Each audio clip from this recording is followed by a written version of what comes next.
જિલ્લા પંચાયતમાં સામાન્ય સભા મળી। વડોદરા મહાનગરપાલિકામાં જે પ્રમાણે સામાન્ય સભા મળે એ જ પ્રમાણે સામાન્ય સભા જિલ્લા પંચાયતમાં પણ મળે। ચર્ચા થાય, ચર્ચાના અંતે કામ મંજૂર થાય અને કોન્ટ્રાક્ટરને કોન્ટ્રાક્ટ આપવામાં આવે। મિરલ કન્સ્ટ્રક્શનનો આ કોન્ટ્રાક્ટ પોપટભાઈ નામના વ્યક્તિને આપવામાં આવે છે। પોપટભાઈ પટેલ કે જેઓને કામોનું વળતર ન મળ્યું, એટલે કે પોતાના પૈસા ન મળ્યા, તેઓ આક્ષેપ કર્યા કે અહીંયા ભ્રષ્ટાચાર કરવામાં આવી રહ્યો છે। તેઓ કહી રહ્યા છે કે જે તે જવાબદાર અધિકારીને સસ્પેન્ડ કરવામાં આવે। પોતાનો એક રોષ તેઓએ મીડિયા સમક્ષ ઠાલ્યો છે। જિલ્લા પંચાયત ભવન સામાન્ય સભામાં કોઈ પણ કામ કરવું હોય તો સભામાં પાસ કરાવ્યા બાદ તમામ કોન્ટ્રાક્ટરને અલગ અલગ કામો સોંપવામાં આવતા હોય છે। તે જ રીતે મિરલ કન્સ્ટ્રક્શન્સને કામ તળાવમાંથી માટી કાઢવાનું કામ આપવામાં આવ્યું। તેઓએ કરેલા કામોનું વળતર ન મળતા આજે મિરલ કન્સ્ટ્રક્શનના ઓનર પોપટભાઈ પટેલ જિલ્લા પંચાયત ખાતે આવી પહોંચ્યા છે, મીડિયા સમક્ષ માહિતી આપી છે। તેઓ કહી રહ્યા છે કે મને ખોટી રીતે દબાવવામાં આવ્યો છે, એટલે કે દબાવવામાં આવ્યો છે। મારી ડિપોઝિટ પણ જપ્ત કરી લેવામાં આવી છે અને મને બ્લેકલિસ્ટ કરવામાં પણ આવ્યો છે।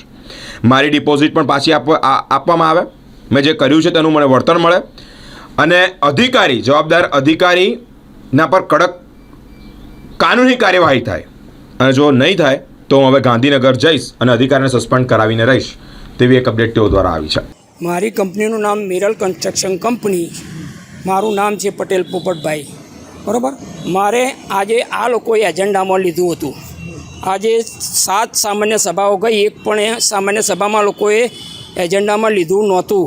આ લોકોએ મને 20/3/2025ના રોજ કમિટી બનાવી અને કમિટીમાં રૂબરૂ સુનાવણી કરી કે તમને જે અન્યાય થયો જાહેર કરવાનો। તો મેં રૂબરૂ સુનાવણીમાં મારા સભ્ય શ્રી કમલેશભાઈ, સભ્ય શ્રી અશ્વિનભાઈ પટેલ જે ઉપપ્રમુખ છે તે, અને ડીપી વાઘેલા ડેપ્યુટી એન્જિનિયર જે કાર્યપાલકના ચાર્જમાં હતો, અને બીજો રામાણી સાહેબ જે ડેપ્યુટી એન્જિનિયર હતો, અને હું પોતે અને બીજા એક ખેતીવાડીના સાહેબ હતા। આટલાની રૂબરૂમાં એક કમિટી રચાઈ। આ કમિટીમાં હું સંપૂર્ણપણે સાચો ઠર્યો હોવા છતાં આ લોકોએ અહેવાલ રજૂ કરેલો અહેવાલ આપવા માટે લગભગ આજે 8 મહિના જેટલો સમય લગાડી દીધો ને મારી રોજીરોટી છીનવી લીધી।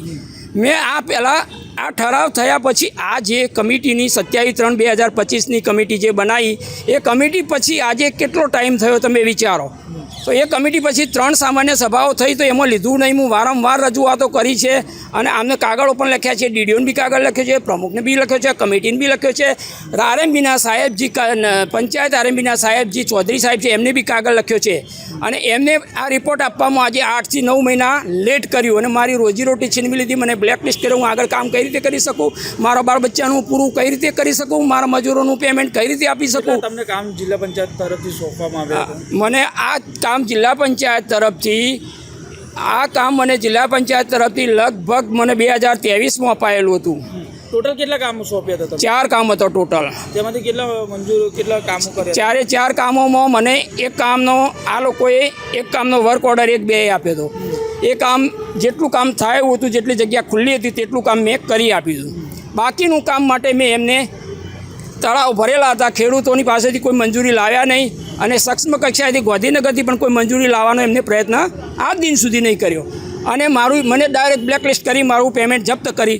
કેટલું પેમેન્ટ તમારું બાકી? મારું પેમેન્ટ 8 થી 10 લાખ રૂપિયા જેટલું છે।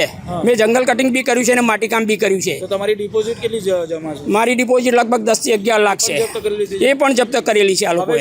શું તમારું આગળ મેં એમની પાસે વારંવાર માગણી કરી છે કે મારી ડિપોઝિટો છૂટી કરો, મારું પેમેન્ટ છૂટું કરો અને મને મુક્ત કરો, તો જેથી કરીને હું આગળ મારું બીજા ડિપાર્ટમેન્ટમાં કામ કરી શકું અને હું મારી રોજીરોટી મેળવી શકું, મારા બાળ બચ્ચાનું પૂરું કરી શકું। પરંતુ આ લોકોને કોઈ એવી અમારા પ્રત્યે પેલી ભણમાનશાહી નથી કે કોઈ અમારા પ્રત્યે કોઈ દયાભાવ નથી, અને અમારા જેવા સામાન્ય માણસની રોજીરોટી છીનવી લેવું એ ખરેખર કુદરતી ન્યાયના સિદ્ધાંત વિરુદ્ધ છે।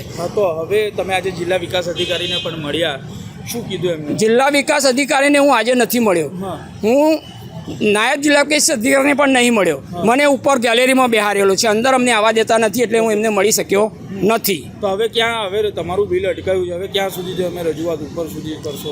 મારી રજૂઆત હવે આ લોકોને મેં કહ્યું કે તમે મને ગમે તે થાય, હવે મારી રોજીરોટી હું સહન નથી કરી શકતો।